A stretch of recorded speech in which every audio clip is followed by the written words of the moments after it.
As they take off in his new wife's car, after finishing their meal, Xavier can't help but reach over and rub her thigh gently and suggestively.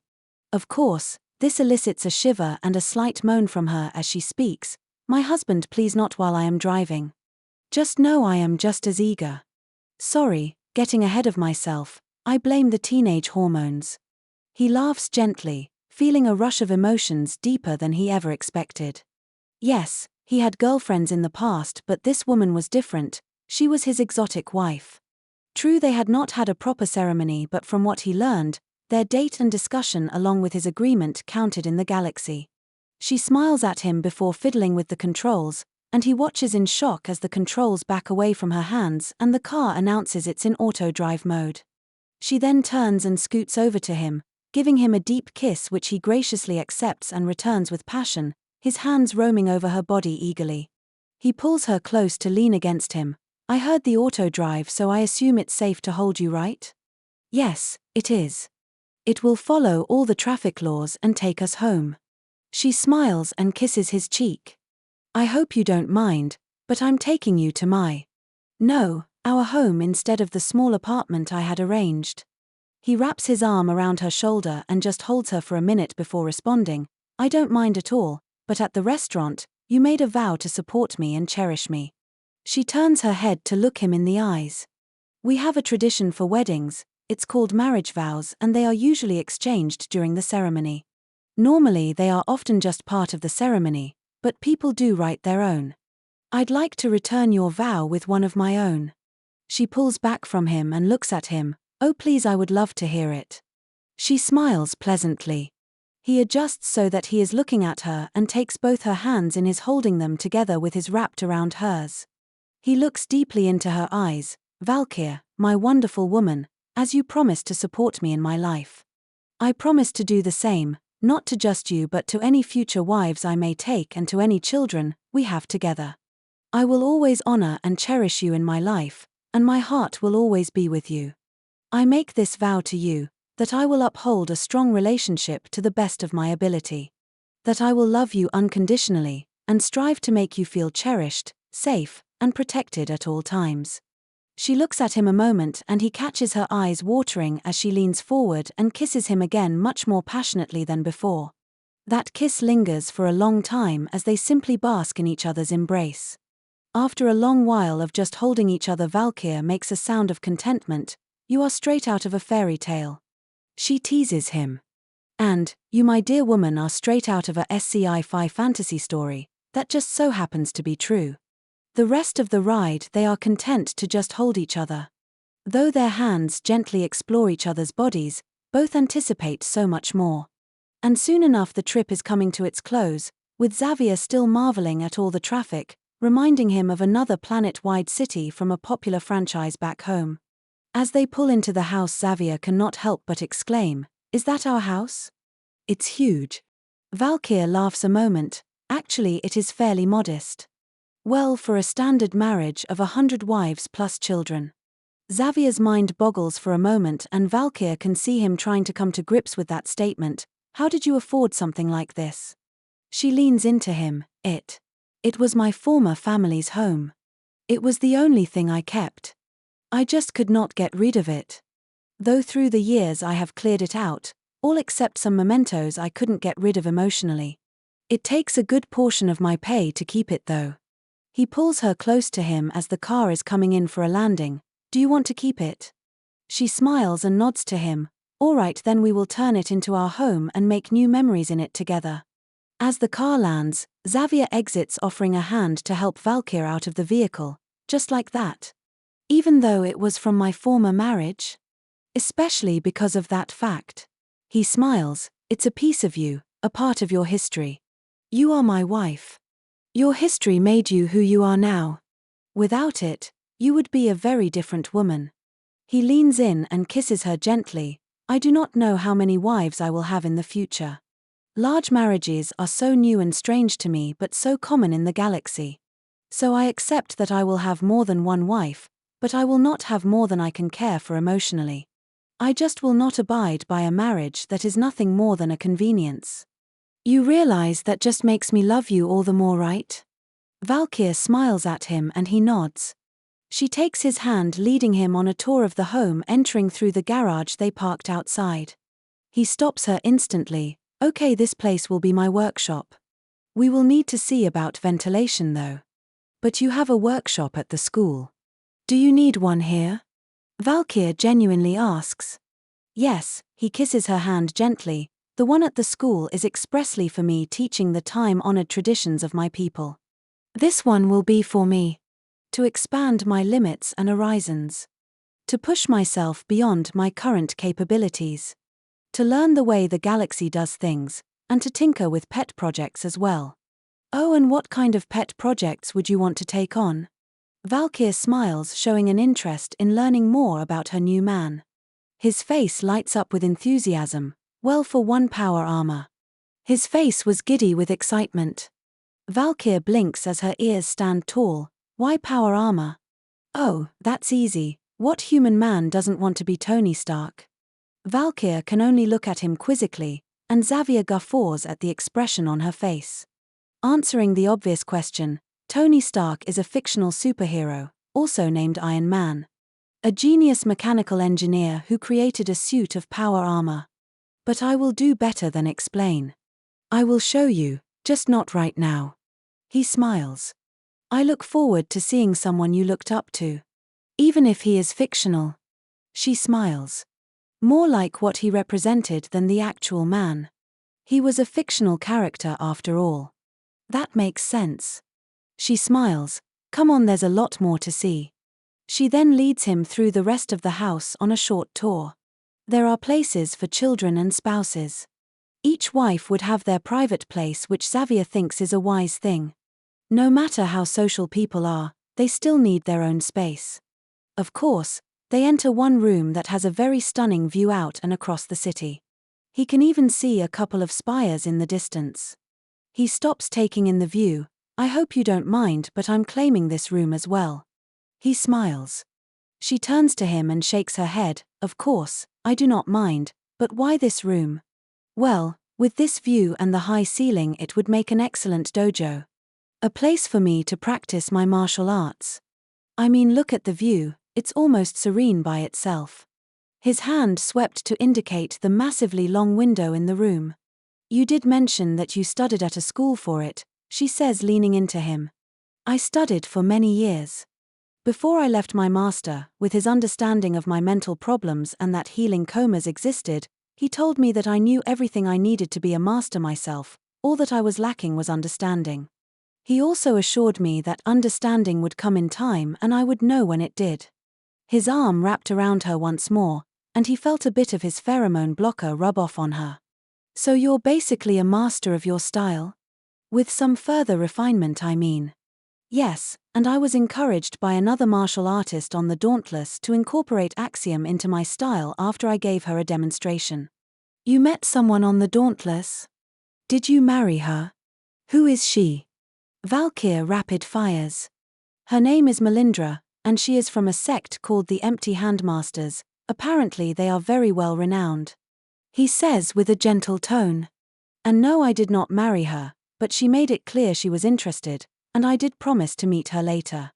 That was after she promised to help me learn Axiom fundamentals, which was all I was after. Then probably wife number 2. Valkyr smiles, sinking into him. Kinda wanted you to myself a bit longer. She will not be my wife if you do not agree, and I have to get along with her as well. Just because we share a passion does not mean we are a good match. He leans over and kisses her cheek. Then, as your first wife, I must determine if she is a good match or not. Before giving you the final say, as you just mentioned. Valkyr informs him in a wistful tone. He turns her to him and kisses her deeply, and she finally starts to catch his scent. She wraps her arms and a leg around him, moaning into the kiss. You smell wonderful. And yet I need a shower as I feel disgusting. So do you mind showing me to the bathroom? Valkyr catches the glint in his eyes, promising more, so very much more, before she takes his hand and leads him into a well-appointed room that is inherently hers. Then leads him into a bathroom that was the size of his small apartment back on Earth. Xavier could not help but feel that this was a mansion. That it was supposed to be a single-family home simply boggled his mind.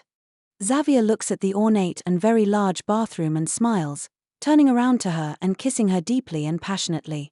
His hands move over her body and she moans in anticipation. Bending slightly as he was just a few inches taller than her, he spoke softly into her ear, "Stay still, my love." Her ears flick playfully, wondering what he is up to as he moves behind her, wrapping her in his arms and starting to trace her curves with his hands. Slowly and tenderly exploring her body. "Oh Xavier, you are such a tease." Her voice was a mix of excitement and breathless anticipation. "This is no tease, my love." He whispers low and almost directly into her ear, "I am simply enjoying unwrapping the greatest gift a woman has ever given me." With that, he slowly and methodically helped her out of her clothes, examining and studying her body intimately the whole time. He then turns her around and kisses her deeply, pulling her into him as he does so. She is more than willing to stay there in his arms, but her desire is growing and she finds herself returning the motions with her own hands. "It's my turn, love." Her voice is laced with desire and anticipation as she begins to help him undress. Of course, it took a bit longer as he had more to take off than she did, but neither of them seemed to notice. Xavier lets her lead him to the shower as he holds her hand and lets her set the temperature of the water, noticing she likes the water hot as well.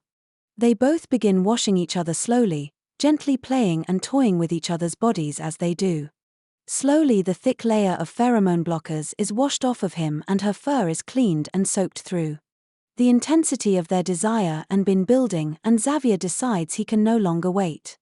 He pushes her to the wall before lifting her, grasping under her knees to spread her legs open. It was finally time for what they were both anticipating. He slowly seats himself deeply inside her core, eliciting a moan from her as they kiss in a frenzied passion. Her legs wrap around his waist and her arms around his neck, pulling him as if to keep him close. He pushes against her to sink into her as deeply as possible before starting to rock his hips slowly. Shortly they are moving together at an almost feverish pace. Her moans and his grunts overpower the sound of the water which is cascading over them. Xavier feels her shudder in his arms not once but twice as he thrusts. He wanted it to last much longer, but his youthful body and anticipation had him explode inside her before he could realize it. Valkyr, thinking they are done, starts to let go, anticipating being put down. Instead, Xavier merely continues as he is still hard inside her, the vigor of youth pressing him onwards. Their second round is much slower than their first, and Valkyr's moans only spur Xavier onwards. Neither of them speaks as they continue, not that they can, with their tongues intertwined in exploration of each other's mouths. As they both come down from the bliss of his second time filling her, Valkyr can't help but wonder at how passionate this man is. After his second time, he turns with Valkyr in his arms and kisses her deeply and passionately, taking her out of the shower and into the bedroom where he lays her on the bed and crawls in beside her. She smiles and holds him close. "You know my fur is still soaked." She teases him.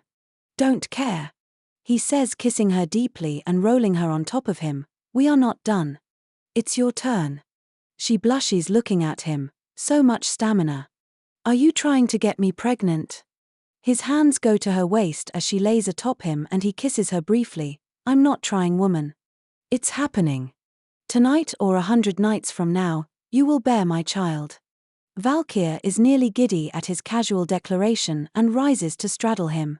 It only takes a short while and Xavier is once again ready to go for a third and then a fourth round of passion. Both of them relaxed on the bed afterward, luxuriating in each other's presence before slowly drifting off into a deep sleep wrapped in each other's arms.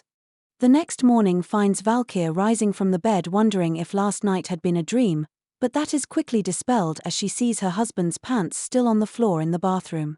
However, that leads her to wonder where he is since he is not in bed. Getting up and wandering through the house, her sensitive nose smells the aroma of cooking food, though it's much more vibrant than it usually is. As she enters the kitchen, she is greeted with the sight of Xavier cooking on the stove. His communicator is open and displaying what seem to be instructions on how to cook some vegetables. But what catches her eye is that he is only wearing his boxers and some socks, and seems to be swaying to some music. She can't help but smirk at the downright normal scene in front of her from such an exotic man. The husband is in the kitchen cooking to provide for the family. She moves closer and touches him lightly, causing him to startle slightly, before he turns around and kisses her passionately and takes something out of his ear. "Hello, love." She smiles back and kisses him once more and steps back. His eyes looked over her. She had only taken time to put on a thin silky robe over her body. "Good morning." She smiles. "Are you cooking?" "Yeah, I woke up early, so I did some online shopping and had some of those human-like ingredients delivered from a local store. Then I had to look up some information on the food you had in the fridge. And as I cooked, I started planning out the day." He smiles. "Are you always this productive?" She smiles. "That's a human for you, love. We have endurance to spare compared to the galaxy. We have also had to fight for survival for so long it's ridiculous. So we, through evolution, evolved to always be doing something." He smiles and turns back around to finish up his cooking. Before she can ask another question, he grins. "And yes, I made sure to only order products marked and tested to be galaxy safe. I'm looking forward to the flavor." She smiles as he motions for her to have a seat at the small table she had. "Okay, then 2 questions. First, what are you cooking? And second, was it that bad on your homeworld?" He smiles, turning around to take the food off what passed for a stovetop in the galaxy. It's a human-style breakfast: scrambled eggs with a bit of flavorful cheese, hash browns with that not quite tomato sauce you seem to like, plus bacon and toast. He smiles as he moves over to the table with their plates. "Well, you need to learn portions. I only need about a quarter of this." Amusement seeps into her words as she looks at her plate. "Yet once more I find myself a student of life itself." His tone was playful. "But to answer your other question, to the best of my knowledge." He pauses to take a bite of his food and enjoys the flavor. It was not as good as a good restaurant back home, but with what he normally ate, this was markedly better. "You have to understand that we did evolve as predators, yet we did not have claws or fangs. We didn't have a tough hide or scales. Physically, we had only one advantage, and that was endurance. That, combined with our intelligence allowing us to use tools, is how we became the top-tier predator on our world. Through endurance, tools, and sheer audacity, we won our world." He smiles at her before taking a drink. "Okay, I think I get it, but what do you mean by audacity?" "Well, let me put it this way. How many lesser predators can walk up to another predator, rip a portion off of their kill off, and walk away without the other predator attacking or defending their kill? Humans did that. They not only did that, they still do. Though it's not that common anymore." Valkyr thinks for a moment as she eats, finding herself enjoying the meal even if it is a bit richer than she was accustomed to. That explains a whole lot about what the Undaunted has been up to. "But what are you planning for today?" "Well, we have that tour of the workshop at the school and meeting the dean's son. After that, I'd like to do some shopping. This house is nice, but I'd like to make it feel more lived in.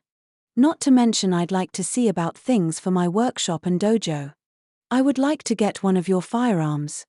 She smiles. "I was a soldier once. Everyone on my homeworld is drafted into service. Females for 5 years and males for 2. Also, could you teach me your martial style?" "I would be happy to.